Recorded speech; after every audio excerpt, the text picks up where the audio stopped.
Hello students, welcome back to Accounting 1329. This is Payroll and Business Tax Accounting. This is Dr. Mercado speaking, and I hope all of you are having a great week. Now during this week, we are going to begin covering Chapter 5, which deals with unemployment compensation. Now before you begin working on your assignments, I cannot emphasize it enough. Please make sure that you read, you review the PowerPoints posted on Blackboard, you listen to my video lectures, you review the different examples in your book. There's some little short show me how clips on some of your problems. You review those as well. There's just a lot of resources available. If after you do or utilize all of those resources you have any questions, I am here to help you, okay? Just make sure that you do include the problem number and your attempted solution step by step so I can be able to review it and provide guidance, okay? So I don't want to take too much of your time. I am going to be covering a couple of the problems from your homework. Either these problems are going to be on your test or they're just a little bit complicated, so I decided to cover them on the video, okay? So the first one we are tackling today is problem 5-2A, okay? Now problem 5-2A reads, Payden Company's payroll for the year is $737,910. Of this amount, $472,120 is for wages paid in excess of $7,000 to each individual employee.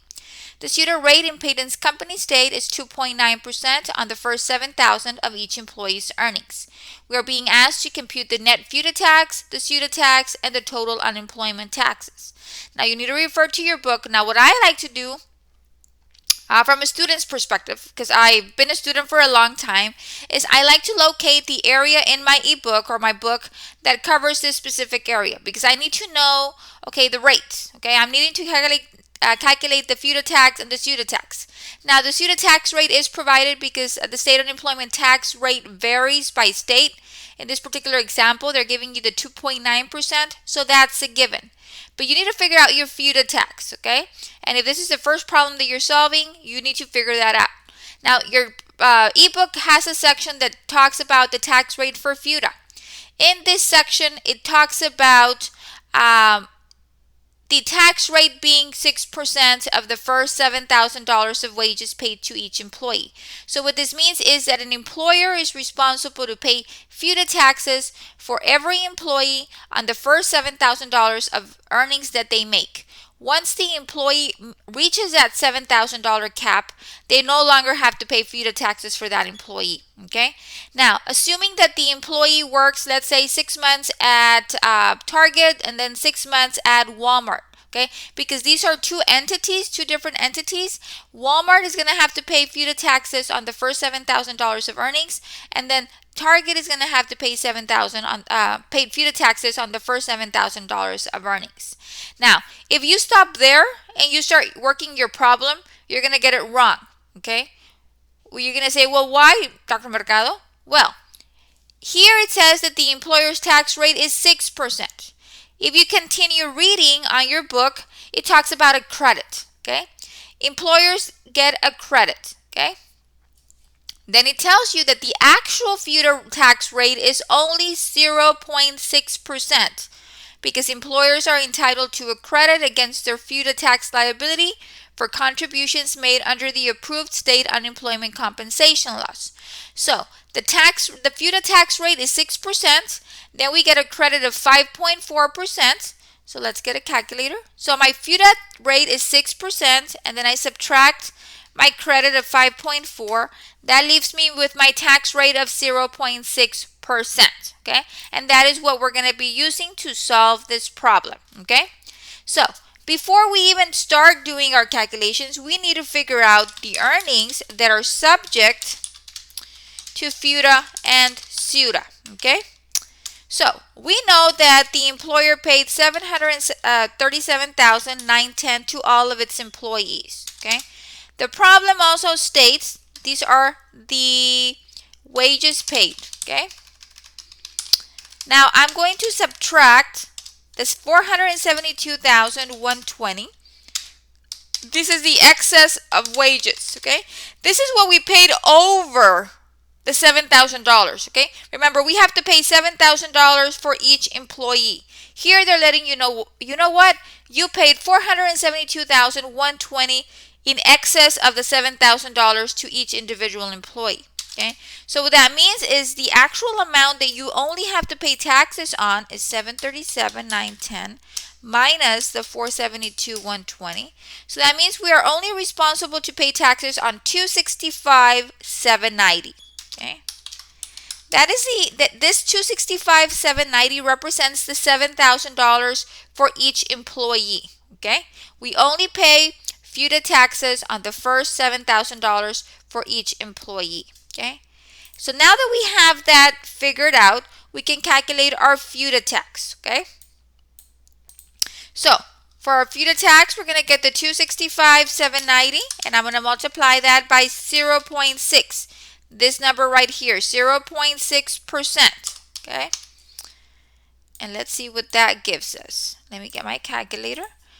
265,790 times 0.6%. That gives me 1,594.74. Okay. Now for the pseudo tax, we are also going to get the taxable earnings of 275,790, and the rate provided is 2.9%. Okay, that is given to you in the problem. Okay. So let's see what that gives us. 265,790 times 2.9%. Okay. Let me see. Did I do that? Yes, I did it right. 265,790 times 2.9%. That gives me 7,707.91. Okay. 7,707.91. Okay. And then let me make these like that. Okay. Now we can get the total unemployment taxes, and the total unemployment taxes, we're going to add both the FUTA and the SUTA. Okay. And that will give me 9,302.65. Okay. Now you might wonder, why is the SUTA tax rate or the SUTA tax much higher than the FUTA tax? Now the FUTA tax is at the federal level. That is more for managing the federal unemployment program. Okay, that's why the rate is lower. The SUTA tax rate, which is the state unemployment tax, that is the actual monies that is being used to give out the unemployment benefits. So that is what accumulates for that particular employer. So when their employees go out there and claim unemployment, that is where the money is coming from. The more people you send to unemployment, the higher your rate might be. Okay, you're not going to be eligible for that, for those credits. So it's very important. The federal is just an administrative fee. The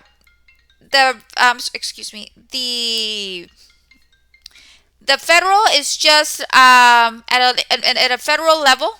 It's just to administer the program. The state is the monies that is actually used to pay for the actual unemployment benefits. That is why it's a lot higher, $7,707. Okay, so and then you add them together, and that was going to give you your total unemployment taxes at both the federal level and the state level. Okay, so that is what's going on in this specific problem. Very simple. The key here is to figure out your earnings that are subject to the tax. A lot of people multiply it by the total earnings or by the excess, and it should be the difference. We need to calculate how much of what was paid to the employees is actually liable for the FUTA tax. And remember, we only paid FUTA and SUTA on the first $7,000 of earnings per employee. Okay, so that is it. Very simple problem. This is problem 5-2A. Okay, I'll have more lectures on some additional problems. So continue listening to the other problems that to the other lectures that I've loaded into Blackboard for future guidance. Okay, have a wonderful day. Until next time.